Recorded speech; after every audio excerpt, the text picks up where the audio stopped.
bonsoir. Bonsoir Jean-Christian Petit-Fils. Bonsoir. Merci d'avoir répondu positivement à notre invitation pour nous parler d'un ouvrage que nous connaissons déjà très bien depuis plus d'une dizaine d'années. C'est votre Jésus qui est paru il y a une petite dizaine d'années ou une dizaine d'années au moins, un petit peu plus même chez Fayard. Et vous venez ce soir pour nous reparler à nouveau de Jésus. C'est vraiment l'objectif numéro 1 pour vous, vous venez de me le dire, mais présenté sous une autre forme, une forme étonnante, et une raison pour laquelle nous avons eu envie de vous entendre parler sur ce projet, donc paru aux éditions Fayard Graphique, qui est une nouvelle collection, et c'est donc votre texte, Jésus, mais illustré par notamment Vincent Ravalec. Alors, Jean-Christian Petit-Fils, on va dévoiler tout de suite l'objet de cette rencontre, c'est-à-dire qu'on parle de ce livre, votre livre Jésus, mais illustré, ce qui n'est pas banal déjà, mais ce qui est encore moins banal, c'est que les illustrations sont produites à la base, en tout cas la source, c'est l'intelligence artificielle. Alors, c'est pour ça que nous avions envie de vous entendre réagir pour ce projet que nous avons découvert il y a quelques semaines maintenant déjà en librairie, qui commence à intriguer beaucoup, mais justement parce qu'il intrigue, on avait envie de vous entendre parce que l'intelligence artificielle fait peur, est très décriée. On sent aussi qu'il y a c'est une révolution qui est en marche et dont on ne pourra pas se passer, dont on ne pourra plus se passer, nous dit-on. Alors, Jean-Christian Petit-Fils, ma première question, c'est comment est-ce qu'on vous a présenté ce projet? Alors, vous m'entendez bien? Alors, il y a quelques mois, j'ai été contacté par Vincent Ravalec, qui est un producteur, réalisateur, romancier, qui dirige cette nouvelle collection graphique chez Fayard et qui m'a proposé de présenter... Alors, non pas la totalité de mon livre, qui est paru en 2011, puisque c'est un livre de 780 pages, important, avec des notes, des annexes, une bibliographie, donc un ouvrage important, mais presque plusieurs ouvrages à l'intérieur. Il y a une vie de Jésus, mais aussi en annexe des travaux sur les évangiles, l'origine des évangiles, la datation des évangiles. Il y a tout un chapitre sur le Saint-Suaire de Turin, que j'ai ultérieurement développé, puisque j'ai sorti un livre sur le Suaire l'année dernière. Donc l'idée, c'était de résumer ce livre, mais en gardant sa cohérence, de l'actualiser aussi, puisqu'il y a des découvertes archéologiques, et bien sûr, j'en ai profité pour actualiser le livre sur les derniers travaux, notamment tout ce qui a été fait à Nazareth par l'archéologue Ken Dark. On a retrouvé, on est à peu près certain, la maison de Marie et de Joseph, là où Jésus a vécu, donc à Nazareth. Et puis donc de l'ouvrir à un public différent, peut-être plus vaste, par ces illustrations. Alors ces illustrations, elles sont nombreuses. Elles accompagnent donc le texte et elles ont pour but d'immerger le lecteur dans le texte. Et c'était conçu de cette façon-là par Vincent Ravalec et son équipe, et une équipe travaille avec l'équipe, et qui a utilisé les mécanismes de l'intelligence artificielle. Mais je dirais que c'est une intelligence artificielle contrôlée, très contrôlée, parce que moi on a eu des discussions, on a tenu plusieurs réunions sur chacune de ces planches, et j'ai fait part évidemment de mes remarques. Voilà. Et donc tout cela s'est fait dans une parfaite coopération pour arriver à ce livre qui intrigue sans doute, mais qui est, je pense, intéressant dans le message qu'il veut faire passer. Donc c'est un résumé de mon livre, mais tout à fait parfaitement lisible. Au contraire, je dirais même, puisqu'il s'adresse à un plus vaste public. Et il est accompagné par ces illustrations réalisées sous forme d'intelligence artificielle. Alors, qui permet vraiment d'accompagner le texte. C'était vraiment l'objectif. Mais quelle était votre réaction quand on vous a dit que ce serait l'intelligence artificielle qui... Oui, moi j'étais un petit peu surpris, bien sûr. Puis Je ne savais pas très bien ce que c'est. Je ne sais pas encore non plus très bien d'ailleurs. Vous ne savez pas très bien comment ça marche? Non, moi, c'est un programme informatique très, très complexe. On rentre des données et puis ces données permettent, sortent des propositions que l'animateur modèle suivant ses... Voilà, donc il y a une réintervention quand même. Oui, bien sûr. Voilà. Je crois que là, on en fait toute une histoire. L'intelligence artificielle peut-être a des aspects peut-être négatifs dans certains domaines, mais là, j'ai considéré que c'était tout à fait contrôlé et qu'il n'y avait pas du tout de... on n'était pas... c'est pas l'homme contre les robots de Bernanos, hein, mais c'est quelque chose, c'est un outil qui a servi à façonner ces images. Vous voyez la couverture, bon, voilà. Est-ce que vous l'avez déjà vu cet ouvrage? Vous l'avez déjà regardé à l'intérieur? Effectivement, c'est un ouvrage qui est très illustré, avec... un choix du noir et blanc aussi, pas de couleur, c'était volontaire. C'était volontaire, oui, voilà. Ça aurait pu être en couleur. Oui, bien sûr. Oui, d'accord. Voilà, avec des planches comme ceci. Voilà, donc c'est vrai que c'est très évocateur, hein, c'est très prenant et ça suit vraiment le fil direct de votre texte. C'était l'objet. Et puis, Vincent Ravalec, d'ailleurs, s'est inspiré d'un certain nombre de documents que je lui ai donnés, notamment sur la vie quotidienne en Palestine au temps de Jésus, sur les objets, sur les lampes à huile, sur les coupes. Sur vie quotidienne. Exactement, pour bien montrer qu'on n'est pas totalement hors sol.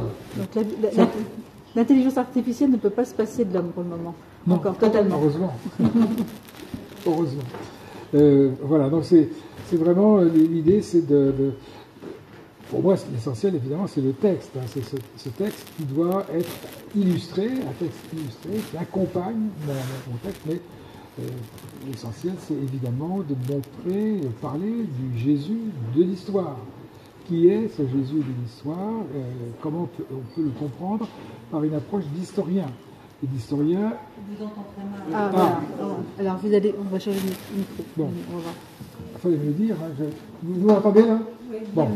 Donc, c'est un livre sur le Jésus de l'histoire. Ce Jésus qui ne s'oppose pas, bien sûr, au Christ de la foi, mais qui reste, par cette pure, simple approche historique, qui reste un mystère. Nous ne pouvons pas comprendre la personnalité de Jésus sans faire une démarche de foi, c'est évident.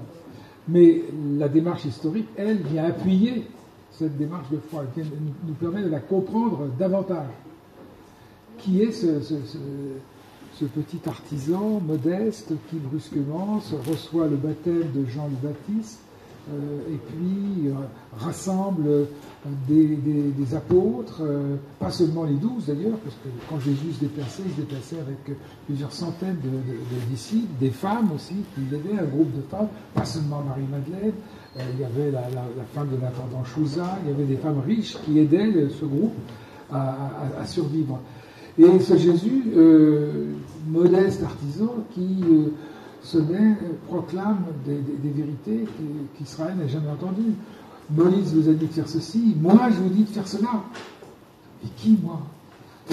Celui qui appelle son père Abba, c'est-à-dire papa chéri en araméen, alors que les Juifs n'osent pas prononcer le nom de Dieu. Celui qui... atroce, le plus atroce pour les pharisiens, celui qui pardonne les péchés, donc qui se met à la place de Dieu. Donc on rentre dans un mystère, ce mystère on le comprend, on ne peut pas le comprendre sur le plan historique, c'est pas clair, mais nous le saisissons parfaitement à partir des textes évangéliques, à partir tout particulièrement de l'évangile de Jean, qui pour moi est à la fois le plus spirituel, le plus mystique, mais aussi le plus historique. Tous les détails que donne Jean, il n'en donne pas énormément, mais tous les détails que donne Jean s'avèrent historiques, s'avèrent réels. Tous les lieux cités à Jérusalem et ailleurs, eh bien, ont été vérifiés par les dernières recherches archéologiques. Donc, c'est très important. Je me suis appuyé énormément sur l'évangile de Jean, qui, par ailleurs, d'ailleurs, reconstitue la chronologie exacte du ministère public de Jésus, qui s'étend du mois d'avril de l'an 30 au 3 avril de l'an 31, 33, pardon, date à laquelle il a été crucifié.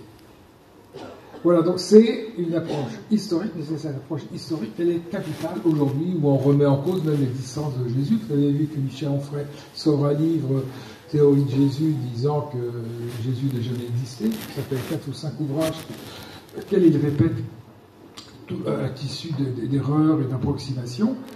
Il s'agit de remettre évidemment les pendules à l'heure. Alors, vous parlez toujours avec autant de passion de Jésus, ce Jésus pour lequel vous aviez consacré combien d'années d'écriture quand il est parlé la première fois? J'avais consacré au moins 25 ans de recherche, et puis 2-3 ans d'écriture.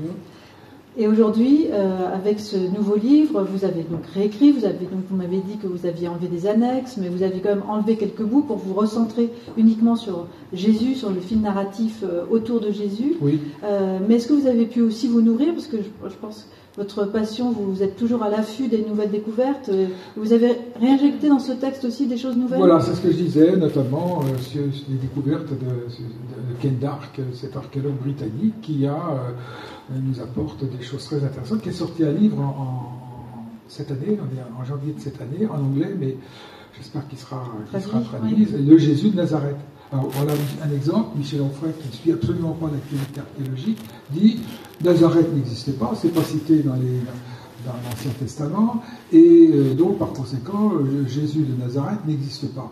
Or c'est complètement faux. On sait aujourd'hui que Nazareth était un gros village, non pas de 400 ou 500 habitants comme je l'ai écrit dans ma première version, mais d'1 millier d'habitants.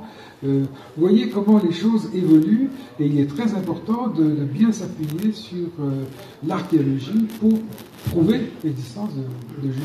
Mais on n'a pas besoin de la prouver parce qu'elle est absolument évidente. Il n'y a aucun savant, exégète, bibliste, qui soit athée, qui soit juif, qui soit chrétien, a fortiori, pour soutenir la thèse de la non-existence de Jésus. Donc il est capital, surtout dans la crise que traverse actuellement l'Église, qui, à mon sens, est une crise aussi profonde que celle qu'on a connue au XVIe siècle. Il est capital de se recentrer sur la personnalité de Jésus. Et bien sûr, qu'est-ce qu'il est? Il est pour les chrétiens le sauveur du monde. Donc c'est capital de ce recentrage. Et ce recentrage, il passe nécessairement par une approche historique. Et aussi par une approche qui soit la plus compréhensible, facile pour un plus large public, parce que c'est le but aussi de cet ouvrage. Voilà, c'est ça. Donc les illustrations répondent au texte et accompagnent le texte. Accompagnent le texte. Voilà. Ça, c'est sûr qu'il l'accompagne très très bien. Ça, c'est sûr que ça rend aussi saisissant, même si on n'est pas... les illustrations peuvent plaire ou déplaire, ou en tout cas gêner, c'est sûr. On peut, ça c'est certain, mais comme dans toute illustration, c'est la méthodologie ici employée qui peut un peu surprendre. Mais en tous les cas, effectivement, il est clair votre texte, et en tous les cas, il permet de s'interroger. Ça c'est certain. Ça, j'avais une autre question aussi par rapport à votre tout juste précédent ouvrage, donc Le linceul de Turin, qui avait été un énorme succès aussi, donc qui est aussi Saint-Suaire de Turin. Saint-Suaire, pardon, excusez-moi. Mais c'est un linceul. Saint-Suaire de Turin, pardon. Est-ce qu'en reprenant ce projet, la proximité de votre dernier ouvrage, de votre dernière parution, a accompagné aussi ce retravail de l'écriture? Oui et non. Enfin, même si c'est une passion qui vous... oui, bien sûr. Je reste dans la même démarche de parler du Christ de l'histoire, et évidemment le linceul nous conduit là aussi à un mystère qui oblige le lecteur à s'interroger. Comment se fait-il que ce linceul, le corps qui était dans ce linceul a pu disparaître sans laisser la moindre trace en dehors de ces traces qu'on n'arrive pas à reproduire sur le linge, mais le fait que, par exemple, il n'y a aucune trace de décomposition sur le corps, donc le corps a disparu très vite, le corps de l'homme du linceul, et puis surtout, il y a le modelé des caillots de sang est absolument parfait, comme si le corps avait disparu de l'intérieur sans aucune trace d'arrachement. on aboutit à quelque chose de tout à fait étonnant. Et même les derniers travaux sur le linceul, d'après certains chercheurs, il semblerait que ce linge sépulcral, au moment de la résurrection, donc la disparition du corps, se soit affaissé et scanné en quelque sorte le corps, puisque pour certains, on voit des traces des os du visage, des os de la main. C'est un mystère qu'on ne peut pas résoudre aujourd'hui simplement par la science. Mais la science, là aussi, vient appuyer le mystère. On s'en souvient, dans votre livre, c'est extrêmement éloquent. Dans ce livre, qui est un livre aussi d'images, aujourd'hui, oui. Le linceul est une image. Oui. Là, vous en avez plusieurs. Oui. Quelle a été votre réaction quand vous avez vu, vous, l'auteur passionné, convaincu de la véracité historique du Christ? Quelle a été votre réaction, juste comme ça, de vous, d'historien, mais aussi d'auteur, d'hommes qui aiment La réaction par rapport aux images oui. Je vous dis, ça s'est fait comme dans un travail d'aller-retour. Il y avait des choses qui ne me convenaient pas, et donc j'ai bien donné vous avez donné mon des opinion, indications. voilà, mes indications. Est-ce que vous avez été saisi à un moment donné par une émotion, par exemple? Parce que toutes les images sont intéressantes, parce que toutes les images sont quand même assez différentes. Hein. Elles sont très différentes. Certaines sont très, très, très belles, d'une grande douceur, d'une grande beauté. D'autres, il y a des personnages qui sont un peu plus durs, mais ça a été volontiers, enfin pardon, ça a été volontairement conçu, puisqu'on représente Hérode Antipas, les Romains, qui sont les bourreaux romains, donc de Jésus. Voilà, ça introduit au mystère du Jésus de l'histoire, ça fait rêver. Bien sûr, on ne recherche pas l'authenticité absolue, mais qui en est capable, du point de vue de la reproduction graphique? Personne, évidemment. Parce que vous nous avez dit que ce qui vous intéresse, en tout cas c'est ce que vous dites en préambule, c'est le fait que vous avez envie d'initier ou de faire comprendre qui était le Jésus de l'histoire pour faire comprendre qui est le Christ de la foi. Oui. Ces images, qu'est-ce que vous en pensez? Ça permet justement de soutenir? Je l'espère, oui, je pense. Ouais. Je l'espère, je pense. Sinon, je n'aurais pas adhéré à ce projet. Oui, oui. Est-ce que ça vous a questionné personnellement en tant qu'historien, cette approche un peu très novatrice? Au début, je vous dis, ça m'a surpris un peu, et puis après, j'y ai pleinement adhéré. Je considère que c'est une démarche tout à fait légitime et qui s'adresse aussi à un public qui aime l'image. On est dans une société de l'image, il faut bien voir. Bien sûr. Donc il ne faut négliger aucun média. Par exemple, on pense tout de suite à la... C'est pas de la BD, hein, c'est pas une BD. Non, c'est pas de la BD. C'est pas conçu comme tel. Non. C'est vraiment en réaction au texte. Comment ça s'est passé justement? Parce que quels ont été les choix pour sélectionner ou pour créer ces images, puisqu'en fait on parle de création là pour le coup. On s'est appuyé de concert avec vous. Sur des passages en particulier? Bien sûr, Vincent Ardanec et son équipe, ils sont 3, je crois. Ils ont travaillé à partir du texte et ils ont cherché à concevoir des illustrations. Et je vous dis, il y a eu plusieurs séances de retravail avec lui pour cadrer, recadrer si nécessaire, suggérer d'autres choses. Donc il y a eu vraiment un échange complet sur cela. Donc je suis parfaitement... je suis très content de cette réussite, de ce travail. Bon, tant mieux. En tous les cas, c'est un ouvrage qui interpelle, ça c'est sûr, qui interroge. Et le texte soutient beaucoup ça, tant mieux. Est-ce que vous avez eu l'occasion de le lire ou de le parcourir? Oui. Est-ce que vous avez des questions? Parce qu'en fait, c'est un... Sur l'ancienne version, oui. Ah, vous avez lu l'ancienne version, mais vous n'avez pas lu la version illustrée. Est-ce que quelqu'un a eu à Jésus toujours... c'est ce Christ de la foi. Quelle serait pour vous la meilleure des illustrations?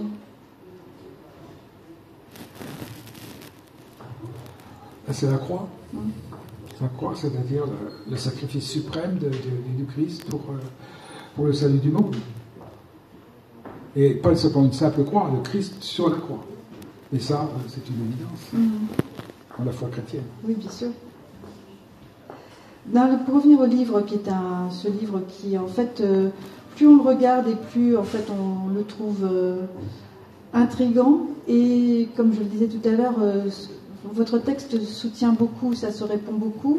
Et ce qui est intéressant dans ce livre, c'est que les illustrations ne sont pas toutes, elles sont un peu différentes les unes des autres. Hein, elles sont de qualité qu'on peut penser inégale, mais en fait elles sont, et en fait elles viennent bien, je trouve. On peut chacun y retrouve et un côté assez émouvant. On évoquait tous les deux ensemble tout à l'heure le fait qu'il y avait parfois un côté sulpicien, mais finalement dans toutes les illustrations, il y a quelque chose qui correspond aussi à notre patrimoine imaginaire de Jésus. Oui, alors c'est assez traditionnel au fond, oui, c'est vrai. Ces représentations faites par l'intelligence artificielle, puisque l'intelligence artificielle a utilisé uniquement des tableaux, des représentations de Jésus allant de Léonard de Vinci à la fin du 19e, à Gustave Doré, vous voyez, donc il n'y a rien de choquant. Hein.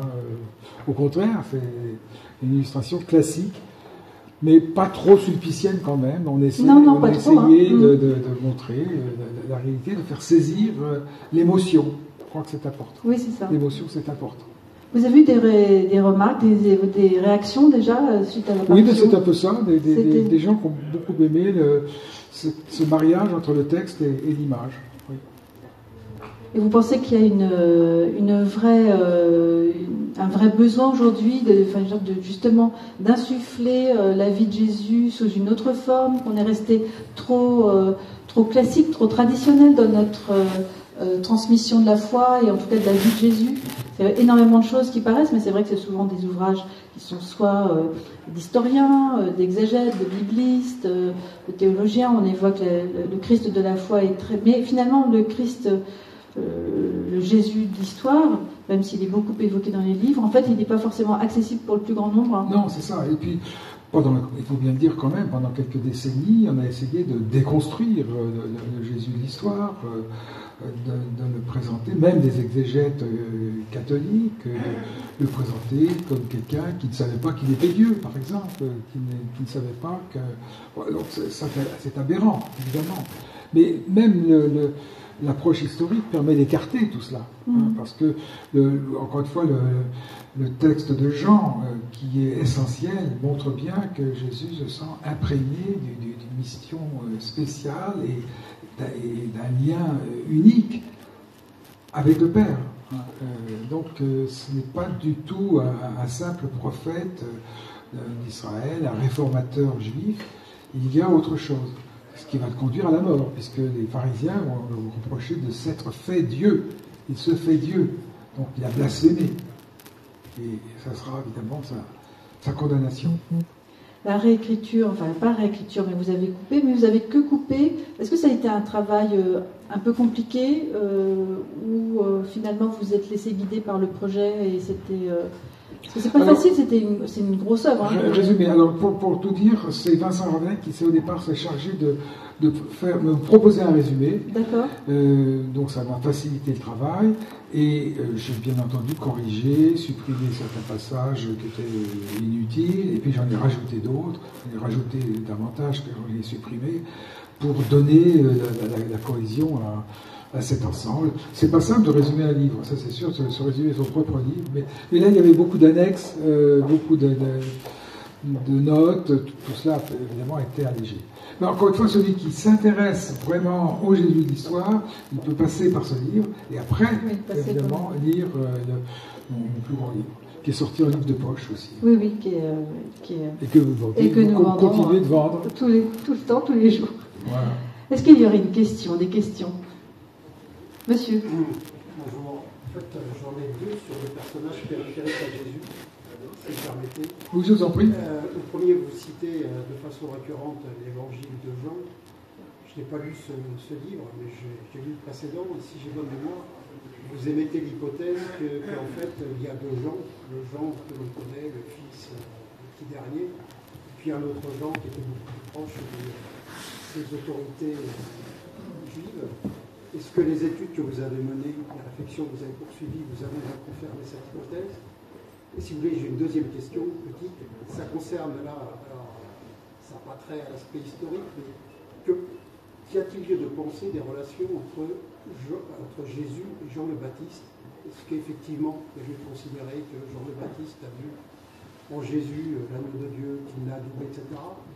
Compte tenu du fait qu'ils avaient des messages un peu différents, des modes de vie différents, voyait-il en lui éventuellement un pseudo-adversaire, un pseudo... Oui, vos questions sont très pertinentes.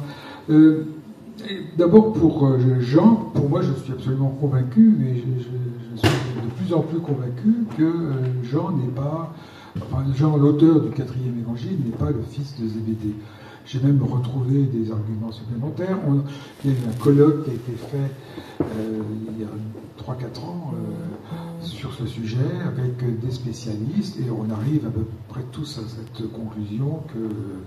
conclusion-là. C'est-à-dire, Jean serait un membre du haut sacerdoce de Jérusalem, prêtre, comme le dit Polycrate, évêque d'Éphèse, dans les années 180, qui avait plusieurs oncles qui avaient été évêques d'Éphèse, et Jean est mort en l'année 101 de notre ère à Éphèse.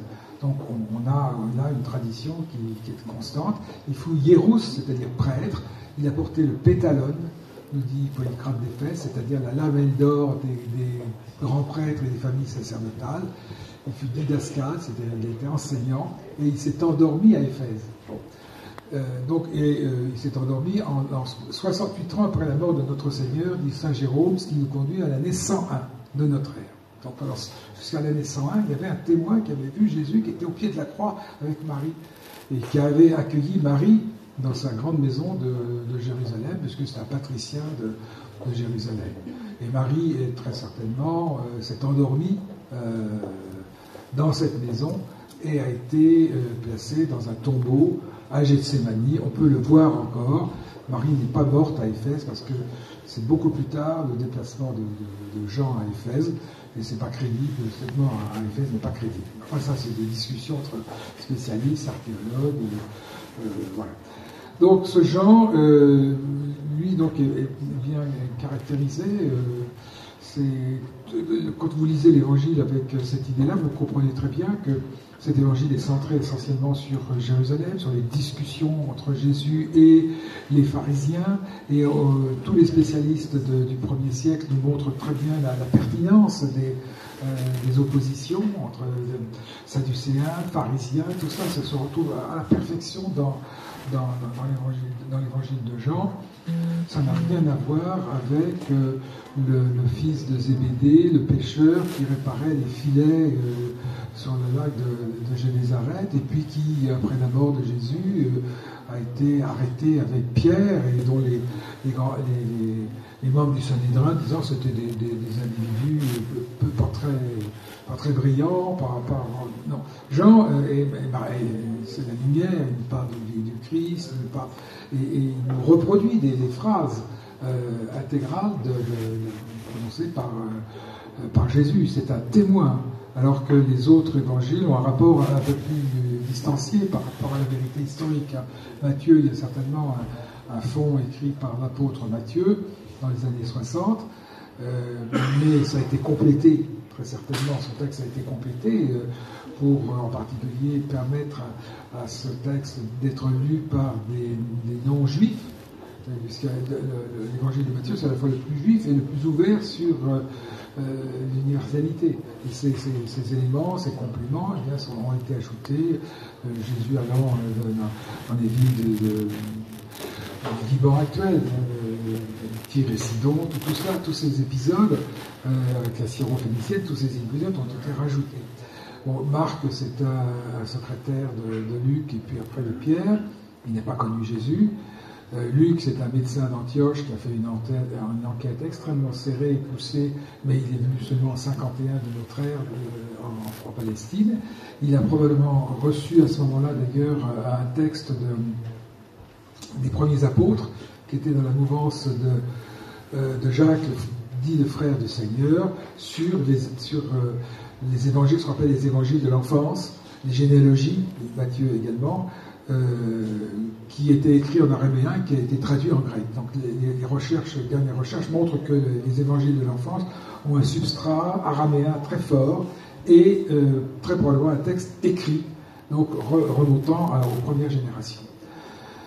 Donc l'autre Jean, celui de Zébédée, est très probablement mort en l'an 44 au moment de la persécution d'Hérode Agrippa, qui a conduit, donc Jacques a été exécuté, et ça on le fait comme martyr, mais les martyrologes orientaux notamment associent Jacques et Jean martyrs.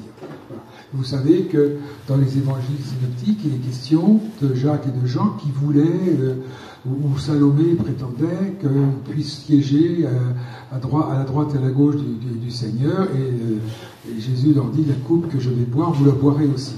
On n'imagine pas que si Jean et Jacques n'étaient pas morts à ce moment-là, on ait pu mettre ce texte dans les évangiles. C'est donc bien que Jacques et Jean sont morts avant l'écriture des synoptiques, donc avant les années 60. Et ça nous conduit aux années 44.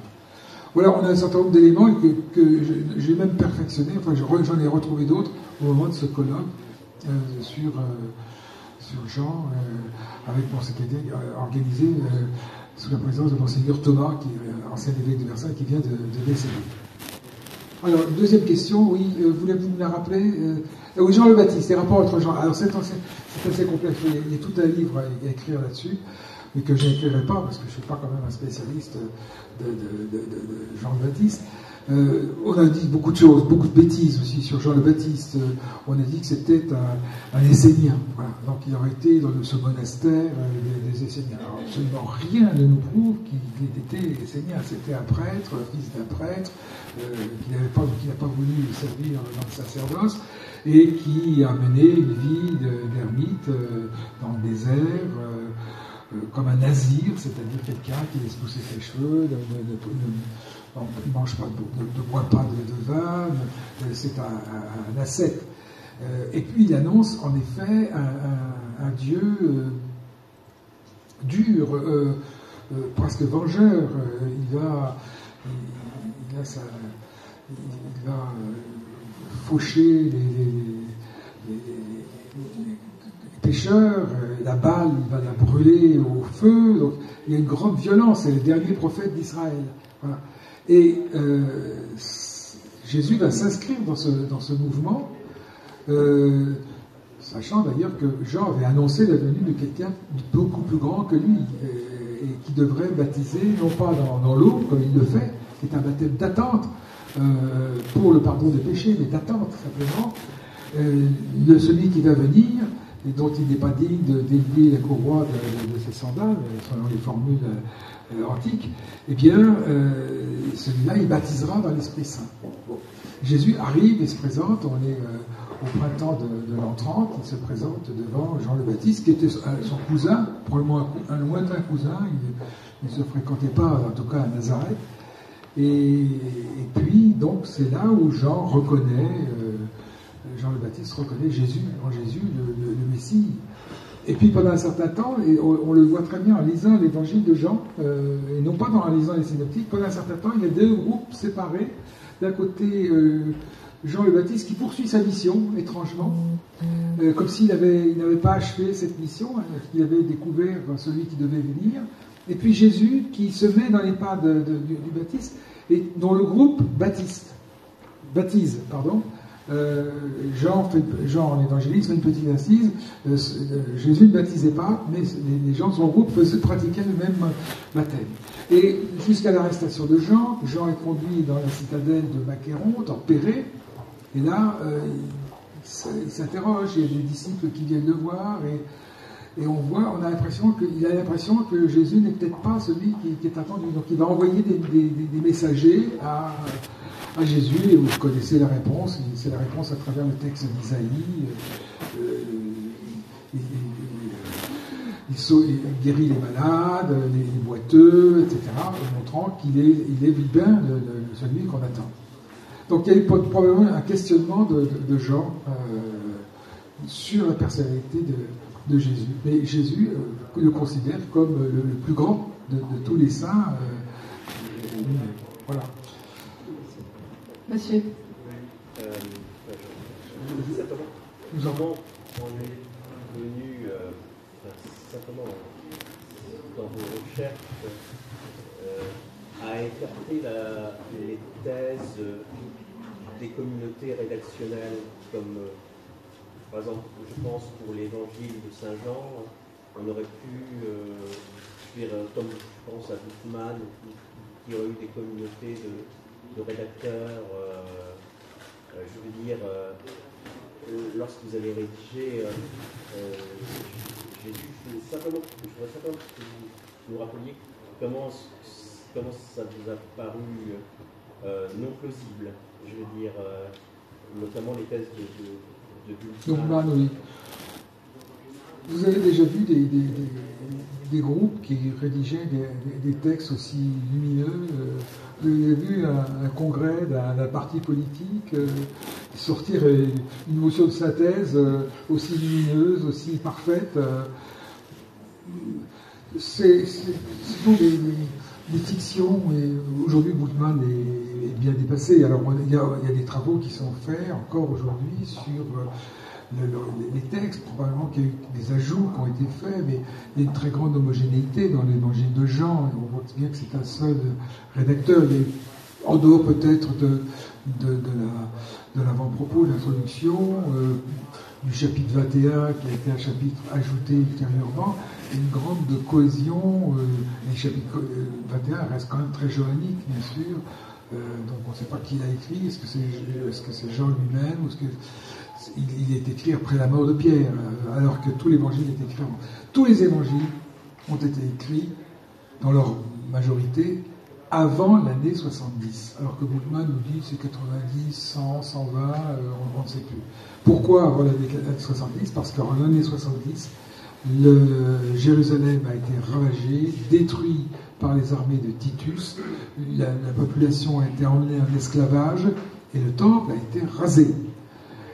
Or, Jésus avait annoncé, et ça figure dans les 4 évangiles, la destruction du temple. Vous voyez, il ne restera pas pierre sur pierre de cet édifice, etc.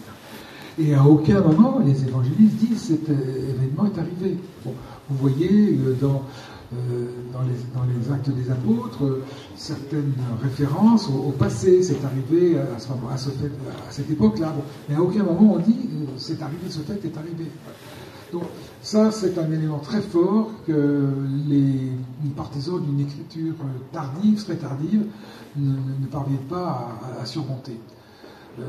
Voilà. Et puis quant aux communautés, on n'en a aucune trace. Il y aurait eu des discussions, il y aurait eu des bagarres, des dissidences. Il y a bien sûr des évangiles apocryphes.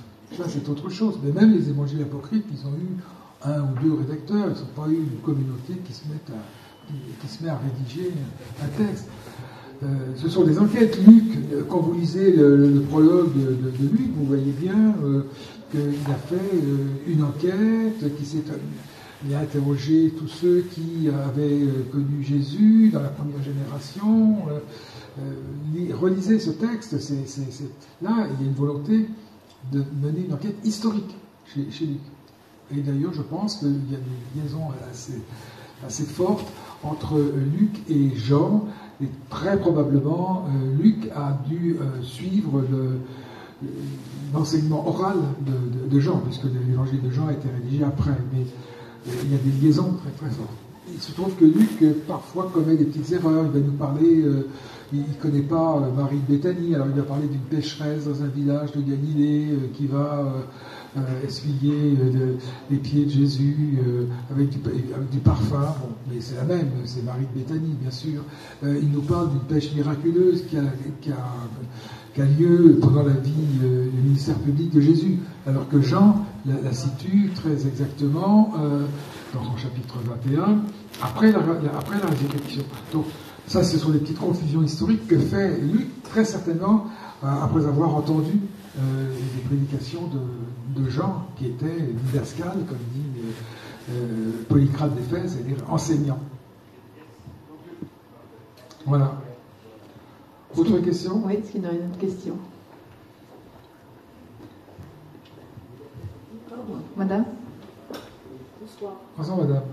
Je n'ai pas lu encore votre livre, mais à quelle époque s'arrête-t-il ? Avant la conversion de Paul ? Avant la Conversion de Paul. Ah ben il s'arrête... Bon, lequel, celui-ci ? Il s'arrête à la résurrection. Oui. Donc, avant la conversion de Paul. Pourquoi? Non, c'est une question que je me posais parce que je ne me rappelais pas quand avait eu lieu la conversion de Paul. Alors la conversion de Paul, probablement vers l'an 36 de notre ère. Paul a été pendant longtemps un pharisien, hostile à Jésus, vous le savez. Il aurait été présent au moment du martyr d'Étienne et il persécutait les chrétiens. Mais pendant un certain temps, au moment de la conversion de Paul, les premières communautés, celles d'Antioche en particulier, ont été très réticentes à l'accueil de Paul, en se demandant si c'est pas un agent pharisien infiltré. Donc il y a eu beaucoup de méfiance à l'égard de Paul. Voilà. Alors, moi j'ai une dernière question. Si, à moins que quelqu'un d'autre aimerait vous poser vous voulez vous reposer une question, monsieur? Allez-y. Non, allez-y. Est-ce que vous êtes intéressé, nécessairement, à la partie de la vie de Jésus avant son ministère, avant le moment où il commence justement à faire du prosélytisme? Est-ce que vous avez des hypothèses sur le sujet? Alors, donc premièrement, ce que je vous disais tout à l'heure, l'existence d'un texte d'un texte écrit d'origine soit araméenne, soit hébraïque, traduit pour Luc, montre que ce que raconte Luc dans les évangiles de l'enfance ne sont pas des pures fantaisies, des inventions. Tout ce qui concerne, par exemple, la conception virginale de Jésus. Marie était là, présente au milieu des apôtres, au moment de la Pentecôte. Et elle avait une partie de l'histoire, c'est elle qui a raconté cette histoire aux apôtres, et les apôtres ont raconté à Marie une partie du ministère public de Jésus. Donc il y a eu un échange d'informations.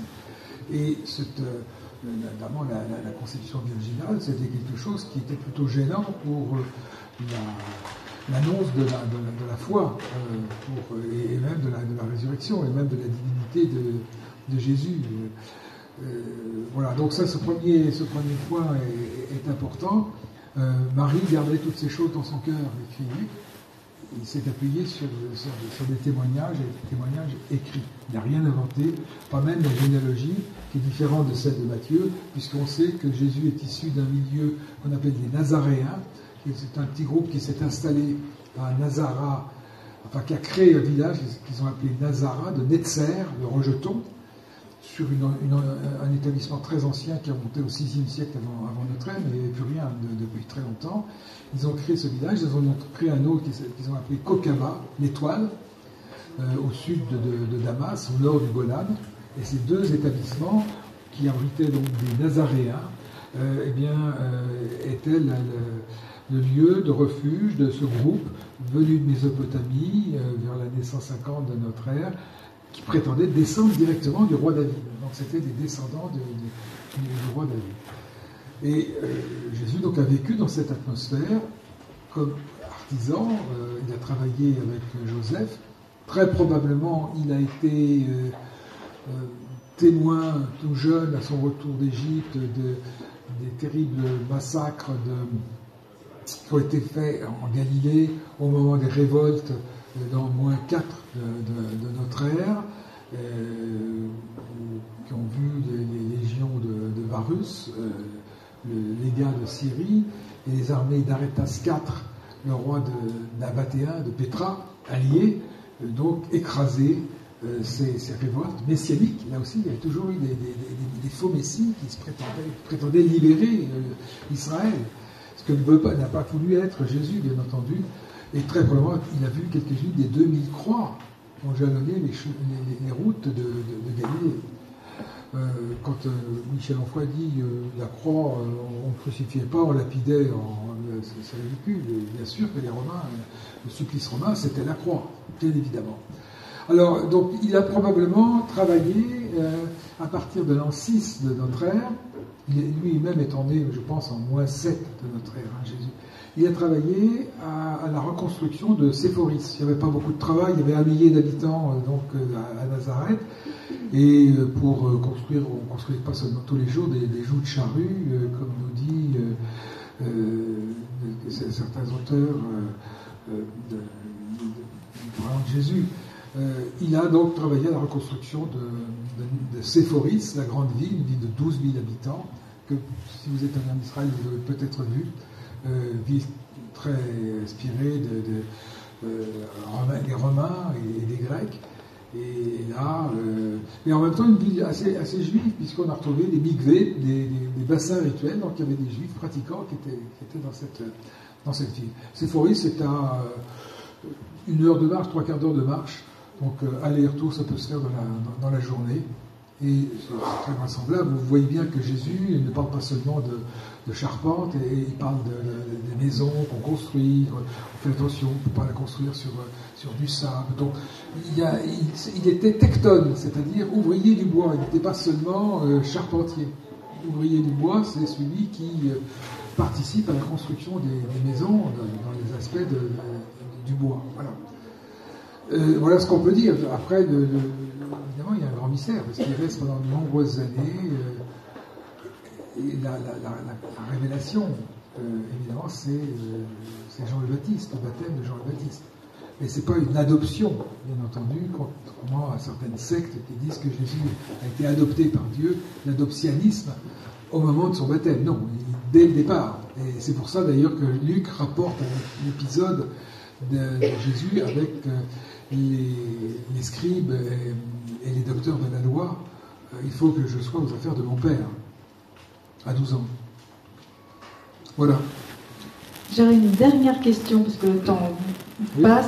C'est juste en quelques mots, pouvez-vous nous dire pourquoi les évangiles de l'enfance ont été mis en épilogue? Alors, c'est très simple.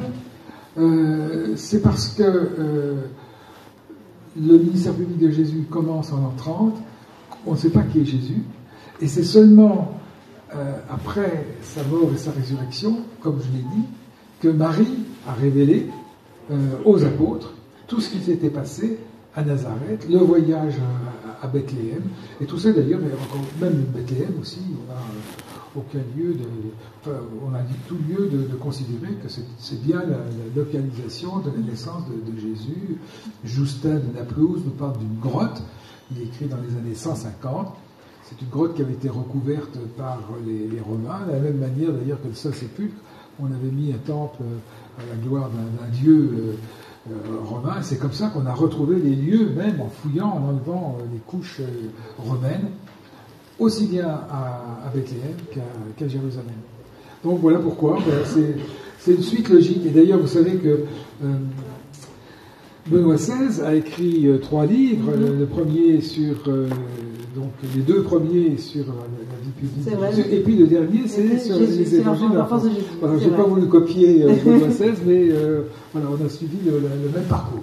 Merci beaucoup. Merci infiniment, Jean-Christian Petit-Fils, pour votre passion. Merci. Et pour ce livre. Merci.